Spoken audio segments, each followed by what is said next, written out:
કુકરમુંડામાં ગત દિવસોમાં પોલીસ દ્વારા એક આદિવાસી યુવક સાથે અમાનવીય વર્તન કરવામાં આવ્યું હતું, જેમાં યુવકને નિર્વસ્ત્ર કરી નાદાર શાહીભર્યો માર મારવામાં આવ્યો। આ ઘટના બાદ સમગ્ર વિસ્તારમાં ગુસ્સો ફાટી નીકળ્યો છે।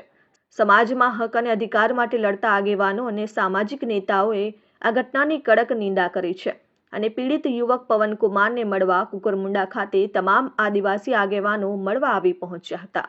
આ સમગ્ર મામલે ન્યાય માટે અને પીડિત યુવક પવનકુમારની મુલાકાત માટે ગુજરાત અને મહારાષ્ટ્રના જાણીતા સામાજિક આગેવાનો અને ચૂંટાયેલા લોકપ્રતિનિધિઓ આવ્યા હતા, જેમાં કુકરમુંડા બસ સ્ટેશનથી બિરસા મુંડા ચોક સુધી રેલી કાઢી હતી અને આદિવાસી સમાજને ઉદ્બોધન કરવામાં આવ્યું કે આવી ઘટના આદિવાસી સમાજ માટે તેમજ સંવિધાનની વિરુદ્ધ છે, એ ક્યારેય પણ ચલાવી લેવાય નહીં, જેથી આવી ઘટના બને ત્યારે સમાજ એકજૂટ થઈને એનો વિરોધ કરવો જોઈએ।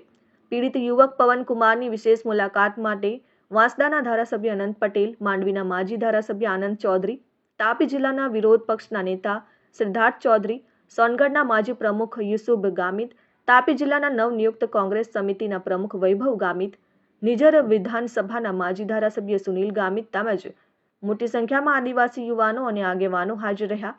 આદિવાસી આગેવાનોએ વધુમાં ઉચ્ચારતા જણાવ્યું છે કે આ મુદ્દો માત્ર એક યુવકનો નહીં, પરંતુ આખા આદિવાસી સમાજના સન્માન અને અધિકારનો છે, એટલે કે એકતાથી અવાજ ઉઠાવી ન્યાયની માંગણી કરવાનો સમય આવ્યો છે।